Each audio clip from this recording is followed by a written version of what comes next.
Hello there, people. Welcome to Flight Box. My name is Ray. Thank you so much for joining me for another episode. Here again, talking about Daredevil Born Again. This week, episodes 5 and 6, a double feature. I did not know that they were going to do that. I wasn't paying that much attention to the release date list, if you will. But you know what? This kind of makes sense, truthfully, because if you think about it from a Disney release perspective, 9 episodes for this first season of Born Again, right? Effectively season 4 of Daredevil, which I will get into a little bit more. Season 4 of the Netflix show, that is, which I will get into more detail with respect to that particular designation here in a little bit. But, you know, the last episode of this show is supposed to air on April 15th. It's supposed to release on April 15th. Air, release, whatever. It's on Disney+. That's 1 week before the premiere episode of season 2 of Andor, which is also on the same day, right? It's supposed to be Tuesday is the day of release for Disney Plus shows, right? So Daredevil Born Again has got to finish. And I guess they didn't want to start it from a marketing standpoint. They didn't want to start it like at the middle or the end of February, right? So they gave you a 2-episode premiere and then doled out, episode 3 individually, episode 4 individually, and then they had to double up 5 and 6 so that they could do 7, 8, and 9 over the next 3 weeks, right? Like you have, I think the episode 6 or episode 7 rather is on April 1st, episode 8 is on April 8th, and then episode 9, the final episode of this first season of Born Again, 4th season of Marvel Daredevil, if you will, is on April 15th, so that's 1 week before the release of Andor, season 2, the premiere rather. So they're butting up against schedules here, and so that's probably why they had to release 2 episodes in 1 week. And there is a designation that people have been using on social media, particularly on threads for this week's episodes, that I vehemently disagree with, and I'm going to get into why I disagree with it. This isn't going to be an episode that's like terribly introspective. There wasn't like a ton to necessarily pull out of these 2 episodes, which some of the people using this really lazy definition for this week's episodes are probably going to use that in their favor. Like, well, Ray, you just sit. No, I'm not making your argument for you. I'm actually supporting mine, but I will explain why. It's all subjective. But of course, before diving headfirst into that and some of the other stuff about this week's episodes of Daredevil Born Again, definitely want to remind everyone, especially those of you that are just now listening to this show, that you can find this show, Flightbox, and all of my other shows at theflightcast.com or wherever you get your podcasts. I do this show on Tuesdays, or rather on Wednesdays, for the previous Tuesday episode of Daredevil Born Again, or whatever TV show I'm watching at the time. I will go ahead and let you know that after this, I'll be talking about season 2 of Andor. We'll be doing that weekly because, I missed the boat on Skeleton Crew and I didn't follow that weekly like I have done with all of the other Disney Plus Star Wars shows, to be honest with you. So we're going to get back on track for that. I may even watch, in fact, I probably will, binge Skeleton Crew in like a weekend and probably do a Patreon episode of that more than likely with respect to that before we get to season 2 of Andor. But Flightbox will be on Wednesdays, talking about the previous Tuesday's episode of new television.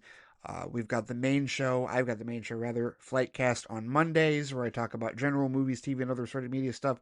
This past episode that I did this week, I talked about the ridiculousness of the Snow White controversy and the real reason why it's underperforming at the box office. It has nothing to do with any of these controversies and nonsense, if you will. It has everything to do with, well, I talked about it in this week's episode with respect to the audience behavior for that movie. And I also talked about Scooper Madness, because it had been a minute since I'd done my regular PSA for everybody regarding why you're not supposed to listen to Scooper Madness, but a few people out there were paying a little bit too close attention to some nonsense from the Marvel and DC sides of Scooper Madness, so I went on another rant about the evils of Scooper Madness for the other half of that particular episode. So that was on Monday, Flightbox is on Wednesdays, and then we've got Friday Flight on Friday, which is a new-ish show. It's a show concept that I took from Patreon. I've now brought it here topside because it's now going to be the feedback show.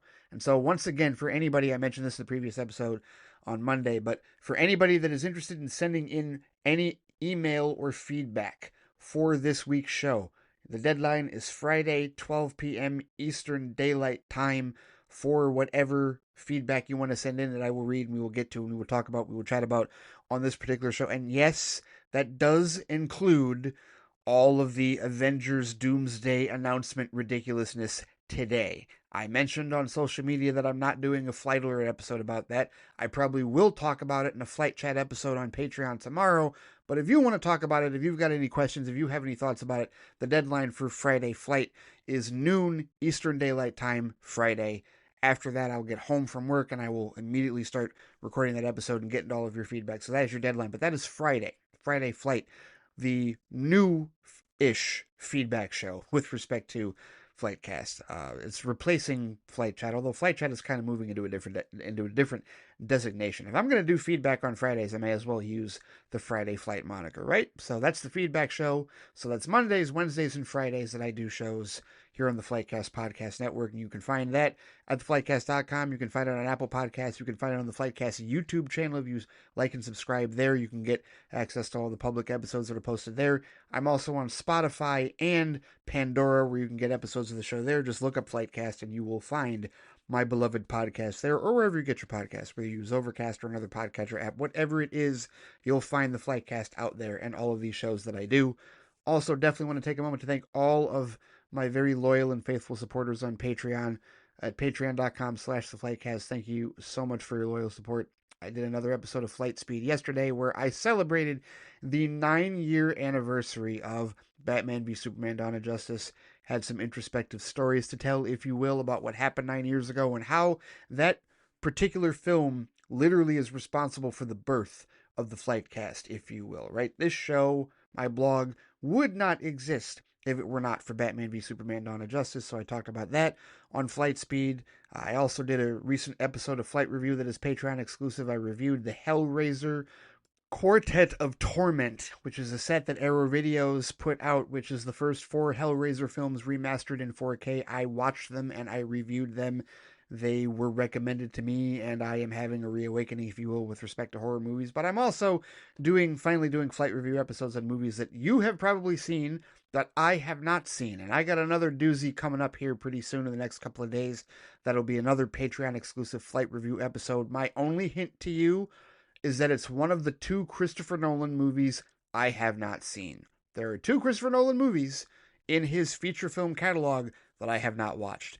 And I'm going to watch one of them, and I'm going to review it on Patreon. It is your guess which one it is. If you've been a long-time listener of my shows, you already know the Christopher Nolan movies I've seen. There's 3 right off the bat that you definitely know that I've seen multiple times. And there's a couple of others as well that you're probably certain that I've seen. But these 2 that I haven't seen, one is probably not that much a surprise, and the other might be a big surprise. And that might be the one that I review, the big surprise, the one that you probably think I've seen, but I haven't just yet. But I'm about to.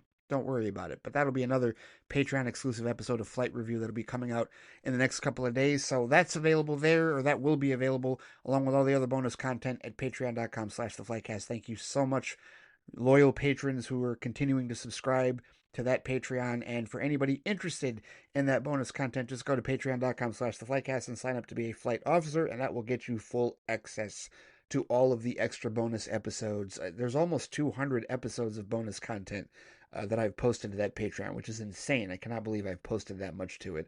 I can't believe that I've done as many podcasts as I have, but it is amazing, and I thank all of you for being such a loyal and awesome audience these last number of years as I have continued to find consistency with my podcast. So thank you very much to all of you. All right, let's get into it. This week's episodes of Daredevil Born Again, episodes 5 and 6, with interest and excessive force. Here's why this week's episodes weren't filler episodes. I really got irritated with people saying that today. Like, in the midst of all this Avengers Doomsday stuff that was going on today, I got really irritated with people calling this week's episodes filler. Here's why neither of these episodes were filler. And here's why filler largely doesn't exist anymore with respect to these 6 to 9 episode seasons. That's reason number 1, why they're not filler. You don't get a chance for filler episodes in a 6 to 9 episode season. Every episode, all of the time that you have, you must make it count. And that's one of the reasons why I am a proponent for smaller seasons. I've heard the arguments one way or the other. I've heard people say that we need 24 episode seasons again. You people need to sit down, like, over in a corner and just seriously, like, back off on that. Dial that back as far as I'm concerned. It's all subjective, and you can totally feel however you want. We don't need 24 episode seasons ever again. We do not. We most certainly do not. That's insane. Back in the network days, I totally get it. But now, the way that television has evolved, the way that things have gone, you don't need that many. You just don't.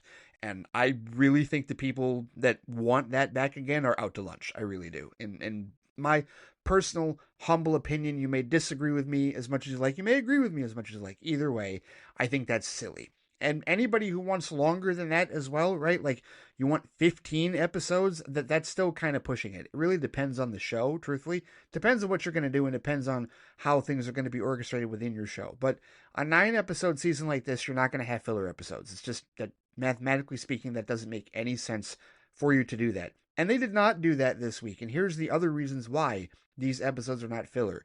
Read the title. What is the title of this season? What is the title of this show? Daredevil Born Again. Now, I mentioned earlier how, contrary to what a lot of people have been saying, again, subjective opinions, about how there is such a sharp tonal difference in this season than there is in the previous 3 Marvel Netflix seasons. And look, I don't detect that. I don't. To me, I get the same vibe. I get the same tone. I don't see or feel a different Matt Murdock. I don't see or feel a different New York. Okay, maybe the camera angles are different. Maybe it's a little softer. Maybe the production has a little bit more heft and money behind it. Just maybe a little bit. I'm really not going to fault the show for that. It sounds like people are faulting it, and then they try and clean it up like, no, I still love the show. I just don't think it's as good or it's on the same level as the previous 3. Well, that's, you're still taking it out on the new season. You're still taking it out on the new production. And to me, I feel like it is a Disney bias. I do feel that way. I feel like because this show is part of the Disney Plus MCU proper era, if you will, that people are thinking, well, it is a bit of a softer punch than the previous 3. I disagree. I mean, don't get me wrong, a number of years have passed, and I feel like the natural progression of how things have evolved in the MCU since season 3 of Daredevil makes sense for where this show is and what this show is doing and how this show feels. But seriously, the DNA of this show is taken straight out of the first 3 seasons of Marvel Netflix Daredevil, and I do not detect a change. I really do not. But contrary to all of that, the title of this show is Daredevil Born Again. At the beginning of this series, we see Matt hang up the mask. We see him put away the suit after Foggy dies. He is trying his damnedest to give up Daredevil. He does not want to be the devil of Hell's Kitchen anymore. He is trying to do things the right way as Matt Murdock, legal lawyer.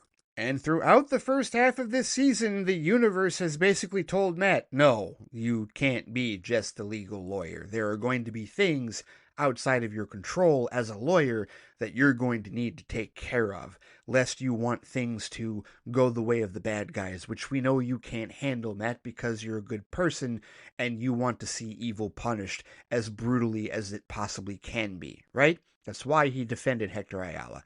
That's why he continues to defend the pro bono clients. That's why he continues to fight against a justice system that he knows is rigged, that he knows doesn't always help the little guy. And try as he might to stay on the up and up, to stay not the monster, to not let the devil of Hell's Kitchen come out and play, the world is continuously pressuring him. And it's not just the world itself. It's not just the events around it, but it's the people. It's the things that he gets caught up in. It's all the messages that he is receiving, right? And he's receiving some conflicting messages because he's got some people saying that the devil needs to come back, essentially, and he's got others like Cherry telling him, no, you need to sit this one out, let the cops deal with it, right? And so he is at constant war with himself throughout this entire series. And this week's episodes was basically him going, F it. At one point in the 6th episode, at one point in Excessive Force, he literally says, F it. And that's when he puts the costume back on, and that's when he goes out to take down Muse before he can kill Angela, right? Spoilers abound, of course, with respect to this particular show. But seriously, that's what this week's episodes were about, guys. It was about the devil of Hell's Kitchen finally coming back out to play, because he's been at war. He's been battling this the entire season. And just go to the bank robbery episode. Come on, let's talk about the bank robbery episode for a bit with interest, all right? The people say, I saw this on Reddit. I saw this on threads about this episode had nothing to do with the show, and it really didn't make any, it didn't fit anywhere at all, but I still love the episode. Such backhanded bullshittery with respect to that comment. No, it's a bank robbery. Okay, and it's one of those bank robberies that turns into a hostage situation because these guys are slow. And when I say slow, I mean this is not the same alacrity or the same speed or the same precision as even The Town, right? If we're talking bank robberies, no.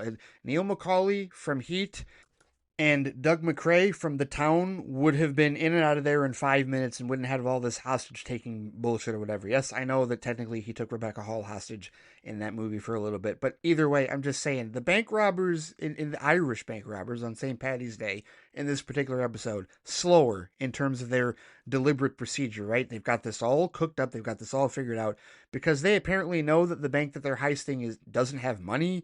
They're looking for a diamond. Their boss Luca has told them to go after a diamond that'll satisfy the 1.8 million or whatever it goes, right? And so they're there knowing that and they've got a person on the inside and they're there knowing full well. So you know what it is now that I think about it? It's kind of like Inside Man. If you've ever seen the movie Inside Man, Spike Lee's lone heist film with Clive Owen and Denzel Washington and Chiwetel Ejiofor and Willem Dafoe. Really good movie. Fantastic film. Late great Christopher Plummer is also in it. So is Jodie Foster. Like, it's a really good heist film.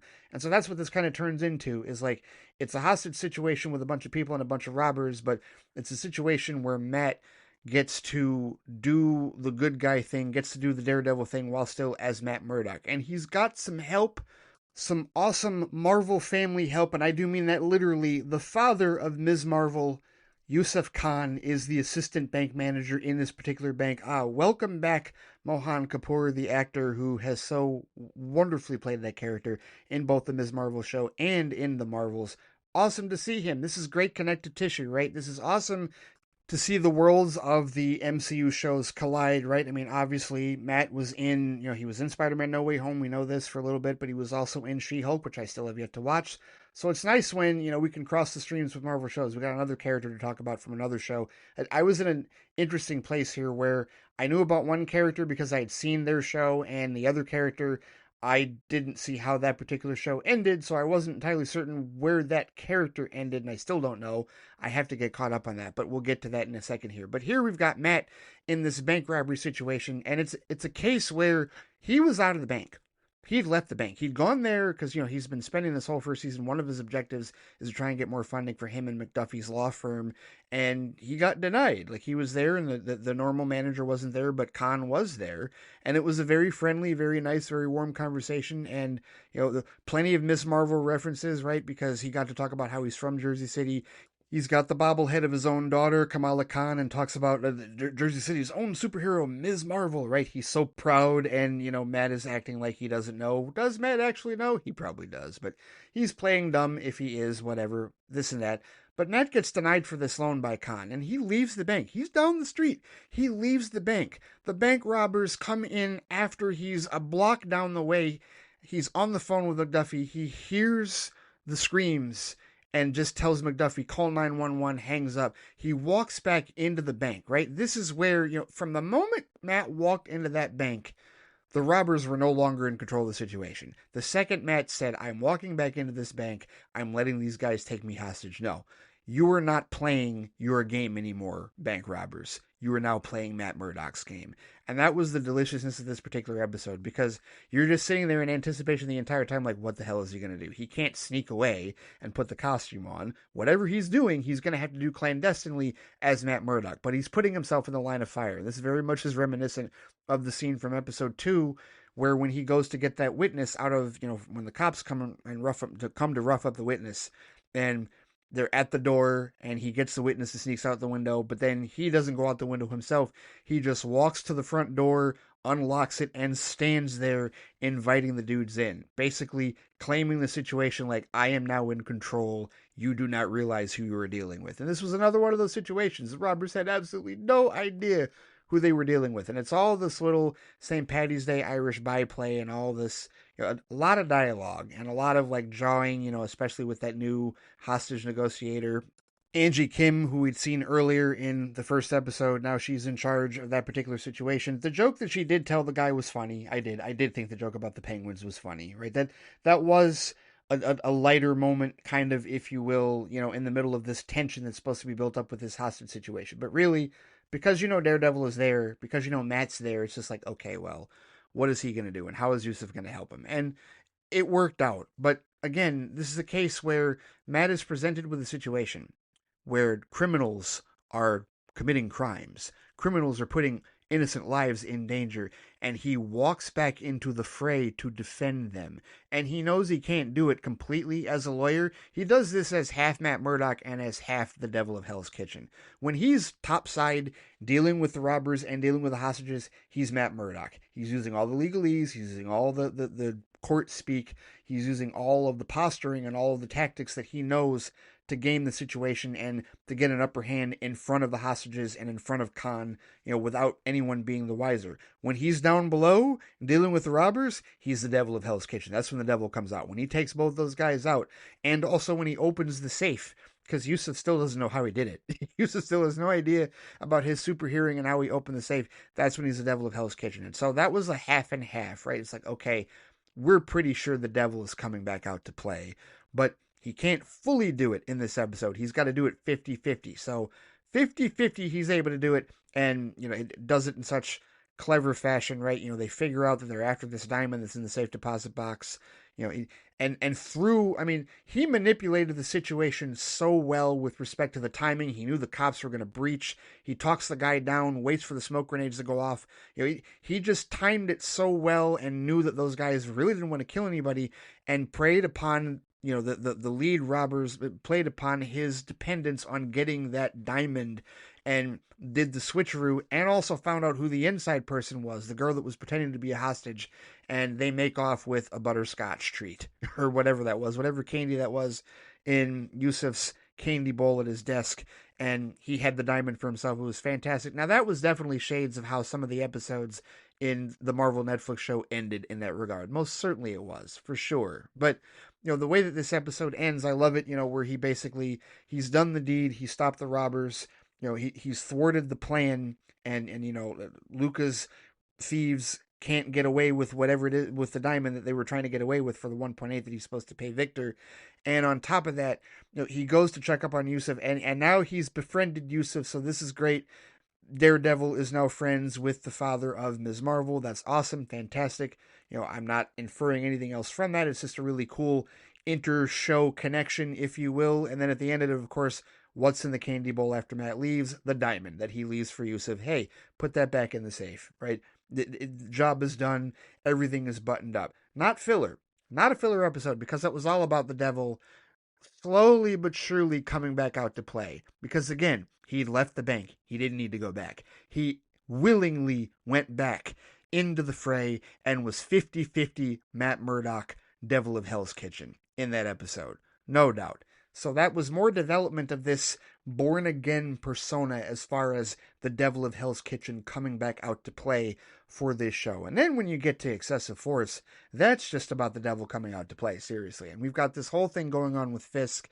And one of the things that I love that this show is doing is the juxtaposition of both Matt Murdock and Wilson Fisk in terms of scenarios where they're both trying to do a certain thing, and one is speaking dialogue while we see the other in action, or we see them in action at the same time, and they both are wearing masks. They both have monsters, and that's what I love about the opening scene of Excessive Force, because when Heather has that discussion with Matt about her new book and about how she wants to do this whole thing about vigilantes, why do we adore the mask, right?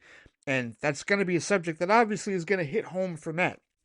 But in the middle of her explaining and going on this diatribe about the masks and about how maybe they allow us to do things that we normally wouldn't do, you've got that situation where Luca has decided to approach Fisk at the mayor's office and tell him you can take that 1.8 million and shove it up your ass, which of course Wilson finds very offensive, and then decides he's going to up it to 2.8 million, give me 1 million of that, and you have 1 week. You better give me my money. You better make this right. And of course, Luca's just going to thumb his nose at him, and Luca's probably going to find himself dead at some point. But it was extreme restraint on Fisk's part, because we know what he wanted to do. He wanted to do what he ended up doing to Adam at the end of this episode. He wanted to do that to Luca, but he couldn't. He had to restrain himself. So the thing is, for the beginning of this particular show, the first half of this show, Matt Murdock has not been wearing the mask, but Wilson Fisk has been wearing a mask the entire time. And at the crucial point of this episode, at the end, when, after it is discovered that Muse the serial killer that has been draining people's bodies of their bloods. He's been the one tagging all the graffiti, the triggered graffiti, and all the other graffiti across town, and he's been putting people's blood in it, which is making it impervious. And a great connection between this and the with interest episode is the sanitation worker that was like the big Rangers Jets Mets fan. Which is that how that works? Shouldn't he be an Islanders fan if he's a Jets and a Mets fan? I don't know how that works. Maybe it crisscrosses, whatever. But either way, at New York, they have like 2 teams in every league except for basketball. Oh wait, they have the Brooklyn Nets now. That's right. They got 2 teams in basketball. Whatever, I digress. That guy. He's the one that tells Fisk we can't get rid of the graffiti because of the blood that this serial killer, who has upwards of 60 victims that has been unclaimed, right?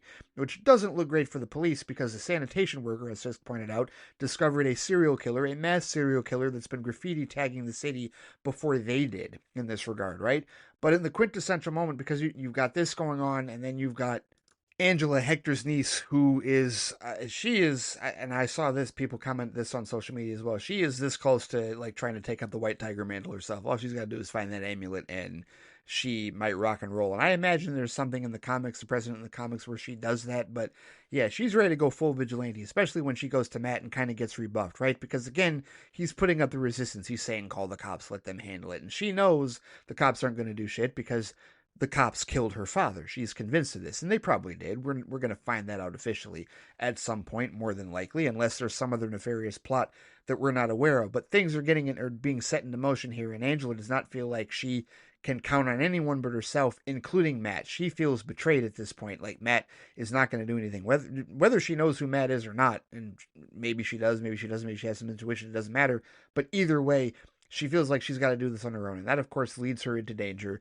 because she tries to go investigate Muse herself after 2 more women show up disappeared in their dead bodies that are revealed to Fisk, who knows full well about this Muse serial killer that's killing everybody, but he's going to use it to his own benefit, and this is where he starts to build his anti-vigilante task force, which, of course, is made up of Powell and all the other asshole cops that have the Punisher tattoos, right? They're going to be anti-mask cops. And this is where the beginning of that task force, and he gives that rousing speech.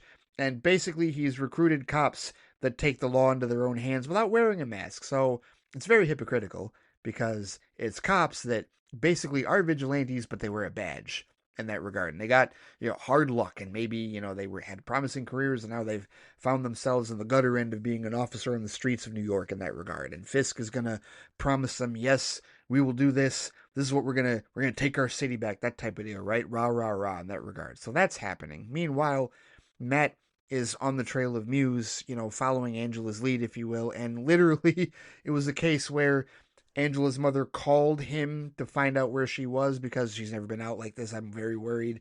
And he had dialed 911, right? Hadn't he? And he was about to dial the 1. Or no, he had called 911. That's right. He'd called 911. And they're like, 911 emergency. Hello. And he just hangs up and goes, F it. And just back up. On comes the suit. Out comes the billy clubs. He's back in action. The devil of Hell's Kitchen has returned. He gets there just in time before Angela is like fully drained and dead, takes out Muse. I saw some people complaining about the fight choreography with respect to this. Yeah, it is a little different. It's not quite as close quarters and brutal, if you will. I mean, no, the brutality, never mind. The brutality is still there. I mean, dude, he broke the dude's leg in With Interest at the end of he like just drop kicked his leg into like the concrete and the steel, right? When he approached him in that street corner after the bank robbery, right? The brutality is still there, but it is shot differently. It is angled differently. So it's not quite the same scenario. It doesn't quite look the same that it did. Yes, that part of it is different. But again, I'm going to chalk that up to different production. I'm not going to hold that against this show and say, oh my goodness, what an incredibly different tonal shift. Disney has clearly softened this. I'm not doing that. I'm not doing that at all. I think that this is very much still season 4 of the Netflix show. And I got coworkers watching this that agree. I'm like, how do you feel about this show? And they're like, this is basically just the same show. Nothing has changed. It's like, yeah, good. Awesome. Because generally speaking, the audience doesn't detect changes like we would as fans. And I get it. I see the production differences, but it doesn't bother me. And I know a lot of you are probably saying, well, it doesn't bother me either, right? I just noticed that it's different. Okay, well, if you didn't bring it up, then I would buy that it doesn't bother you. But if you're bringing it up, I think on some level it does bother you. And that's fine. It's all subjective. It can bother you if you want, but don't tell me you're not bothered. Don't tell me you're unbothered by it, because if you were unbothered by it, you wouldn't catch it. You wouldn't be focusing on it. You wouldn't point it out. I didn't point it out. The only reason I'm bringing it up is because other people are bringing it up, and I'm basically saying I disagree. I don't think that this is a massive tonal change from what we had with the Netflix series. But the pinnacle scene in this episode, Excessive Force, where you've got Daredevil taking down Muse at the same time that Fisk has decided that he's going to go take his aggression out on Adam. And he just walks down there with an axe, right? Where he's got this guy Adam in prison. Adam, the man who slept with his wife, like under his cover, like the affair, if you will, right? And so he talks about evening the playing field, and just one simple tool can even things up. And so he tosses the axe into the cell with Adam and basically says, Adam, take your best shot. I bet with this axe, I will still kick your ass. And that's what we've got. We've got two fights going on here, but what we have here symbolically is the monsters are out to play. The masks have come down. This is who these people truly are. Matt Murdock is the devil of Hell's Kitchen, and Wilson Fisk is Kingpin.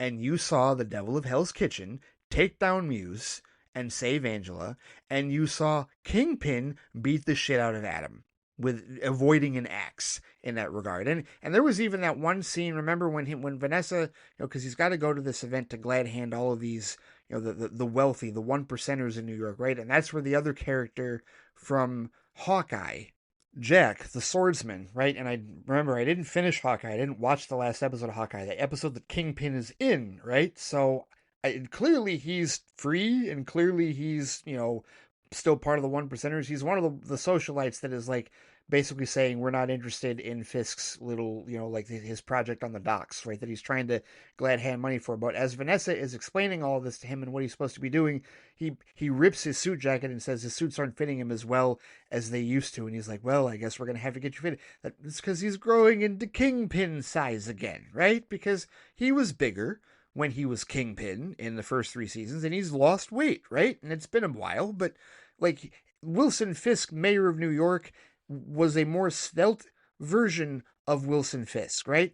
Kingpin is a bigger version, and he's now growing back to Kingpin size. That's a transformation that he's doing. The veil is coming down, and the real Wilson Fisk is coming out to play yet again, and that's what you see here. You've got Matt Murdock and Wilson Fisk at their raw essence in terms of both their characters, and that's why it's juxtaposed the way that it is, because you were seeing both of them as the monsters that they truly are, one fighting good, one being evil. And I love that. The duality that they play upon with both these characters and the development that they have with the both of them in this show, phenomenal, fantastic. And this all goes into the character development, this all goes into the plot development of what is happening and what is going on with respect to whatever Kingpin's plan is for the docks, and all the stuff going on with Luca, and even the stuff going on with him and Vanessa, and Matt's relationship with Heather and what he's dealing with. And now he's put the suit back on. Cherry told him, you should sit this one out, let the cops decide. Cherry went and told him it was a 50-50 play that Cherry did, right? Cherry tells him about the serial killer that the cops are tracking, and he knows he's got a 50-50 shot of Matt sitting this one out. But he's going to warn him and at least give him the chance, like, listen, I'm going to tell you because you were going to hear about this. And before that alone can tempt you into putting the mask on, I'm going to try and talk you out of it. Knowing full well he's got a 50-50 shot. And in this case, he lost. Matt absolutely put the suit and the mask back on. And here we go. Away we go. Daredevil has returned. And that's probably going to be a focus, because that's the first thing Angela's going to say. When she woke up and saw Daredevil, he's like, it's all right, I'm here. She was rescued by Daredevil. So now her uncle Hector White Tiger has died, presumably at the hands of the cops, more than likely. And now Daredevil, another vigilante, another mask, has saved her life. While Fisk is about to lead this task force against Muse, who did escape, right? He did get away, rather. And like the whole idea is that Fisk is using Muse. It's clear what he's doing. He's going to use Muse, this serial killer, as a way to say masks are criminals, right? And he's going to point to the fact that this dude has killed over 60 people, or around 60 people, upwards of 60 victims. And he's going to say, well, he wore a mask. The vigilantes are just like him. The vigilantes are all criminals. They all wear masks. They all hide their faces from us. And that's where this is going to go. right? And I don't know exactly like how that's going to spin off, but I see that as being the genesis of what this anti-vigilante task force is going to do, and that's why Muse is their first target, because they're going after an actual criminal, and they're going to scapegoat that and use him rather to scapegoat the rest of the masked vigilantes as criminals because of how bad he was, even though he's not a good guy, he's a villain in that regard. So this is where the escalation really does escalate in that regard and come into play. But that's why these episodes aren't filler, because they most certainly have to do with literally the title of this show, Daredevil Born Again. We've been waiting the whole half of this season for the Devil of Hell's Kitchen to reunite with Matt and resume his activities, and now he has. And that's what these episodes were about. Character development, not filler. Filler is not character development. Filler doesn't connect to the overarching character arcs. Filler is just that, filler, right? It's a one-off, because they had 24 episodes that they had to budget for and they had to do something, or it was, Freak of the Week or Villain of the Week, and some episodes were stronger than others, right? And if people want to call episode 5 a weaker episode, that's their business. But it absolutely plays into the whole season, right? Matt's developmental arc, the battle within him in terms of, do I resume being the devil or not, and now he is, and how just the world continues to kind of pressurize him into this corner and backs him into this corner where he feels like, F it, this is what I'm going to do. It all serves a purpose. It's all part of it. There's no wasted time in a 9-episode season. If there is, then you've done something wrong, subjectively speaking, in that regard. But no, under no circumstances will I even remotely entertain the notion that episodes 5 and 6 were filler. They were not. They were absolutely critical episodes for Matt's storyline and for the character development as far as his evolution into this new iteration of the Devil of Hell's Kitchen that we are now seeing for these final 3 episodes, which the shit's going to hit the fan, right? Because as he comes back, Fisk forms this anti-vigilante task force, and away we go for the final 3 episodes of this particular season of Daredevil Born Again.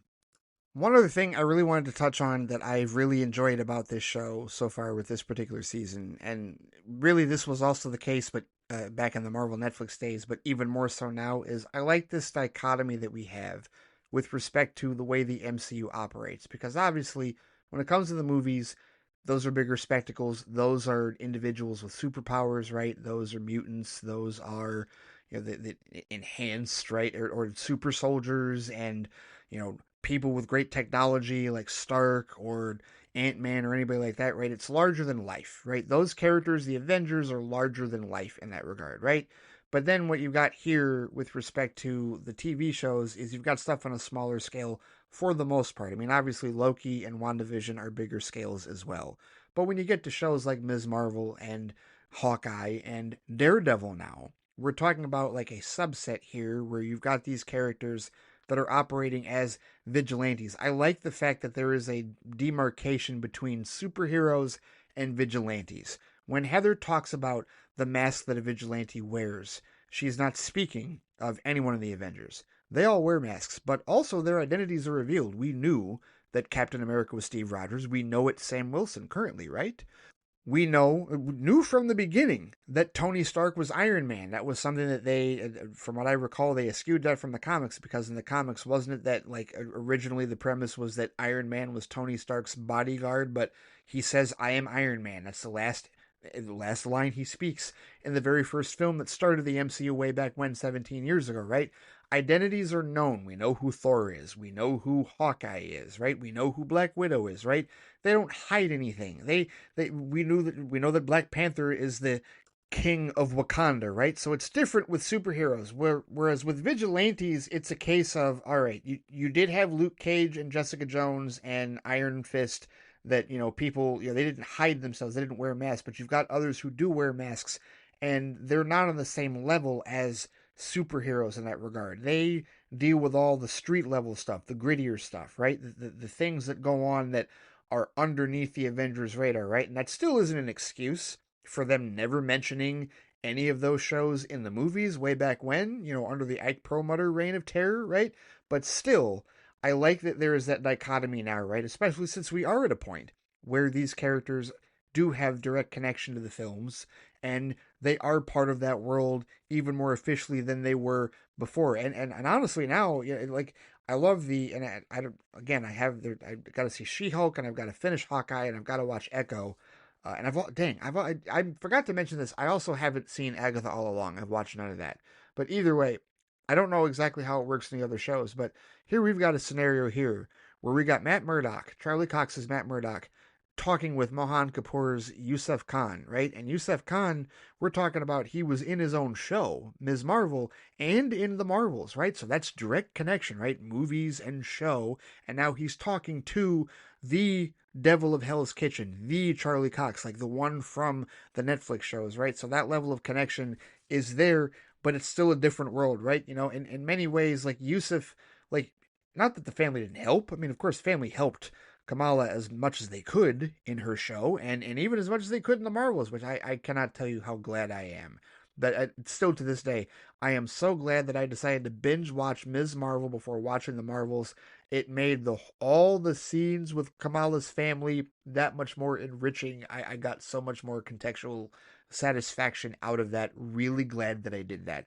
And it's even better here because, again, I know Yusuf. Like, he's a character that I am familiar with through a whole show and a movie, and I know who he is, and that energy that he has for how proud he is of his daughter. Like, I love that. Like, that's fantastic. And just to see that connection, it's on a different level than we have with the Avengers, than we have with the larger than life stuff. And I like that dichotomy that they have built here with respect to how the shows operate and the grittier street crime, if you will, the street level stuff that the Defenders, if you will, they haven't said that, obviously, because we're not seeing, they haven't decided to redo that, and they haven't, I mean, maybe they will, but at some point, that has not happened. But I just like how they have the street level going, right? And then the larger the life stuff, the bigger stuff, that's on a different scale, but it's all still part of the same world. And there are times when those worlds intersect, but they are two different worlds, right? They're two different worlds in the same earth, if you will. And I do like that dichotomy because in this world, Matt can be who he is. Whether he is fighting it or not, he can be Daredevil. He can be the Devil of Hell's Kitchen, and White Tiger can be White Tiger for when he's around, or, maybe when Angela takes up the mantle, and other vigilantes can do their thing, and Kamala can do her thing in Jersey City, right, along with others. But, when it comes to the bigger stuff, like the huge, like giant implications, that's where we get to the Avengers level in space and all that shit and all the alien armies and everything and whatnot, right? So I like that. I do like the dichotomy that they have built with respect to the different worlds within the same Earth here in the MCU. So, yeah, we're 6 episodes through, guys. We've got 3 more left, right? March is over, so we're heading into April. We got 3 episodes left. They're going to do 1 episode a week at this point. My expectations and my enjoyment of the show continue to, meet expectations and continue to rise. I'm thoroughly enjoying it. And including this week's non-filler episodes. And if we want to have a discussion on that, we can. But I'm sticking to my guns on that one, subjectively speaking. You're welcome to agree or disagree with respect to that one. But fantastic work yet again. 6 weeks down, 3 more to go with respect to Daredevil Born Again, Season 1.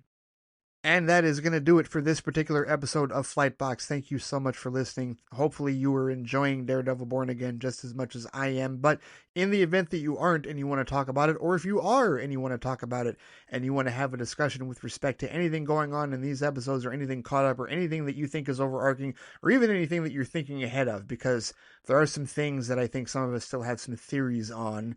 And I found out the other day that I think Dave the Film Junkie agrees with me about a certain individual that may just not be dead. But either way, if you want to talk about Daredevil Born Again, the deadline for Friday flight submissions, again, is 12 p.m. Eastern Daylight Time this Friday, because the episode will be recorded Friday afternoon into the evening and released on Friday evening.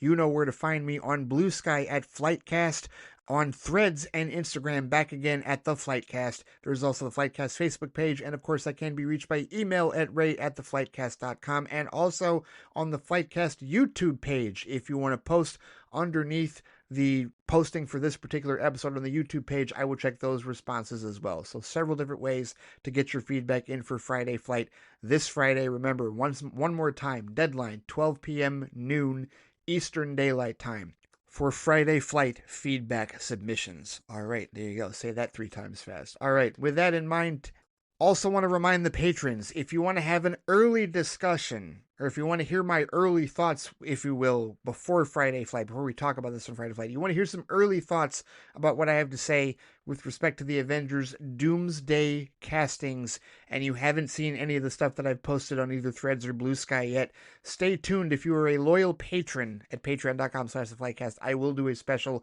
Flight Chat episode tomorrow talking about just that. Before we get into the discussions from the feedback I'm most certainly going to get for Friday Flight going forward. We've got a lot to talk about with respect to the future of the MCU, don't we? But for now, take care, stay safe out there, and I will see you all next time. Take it easy.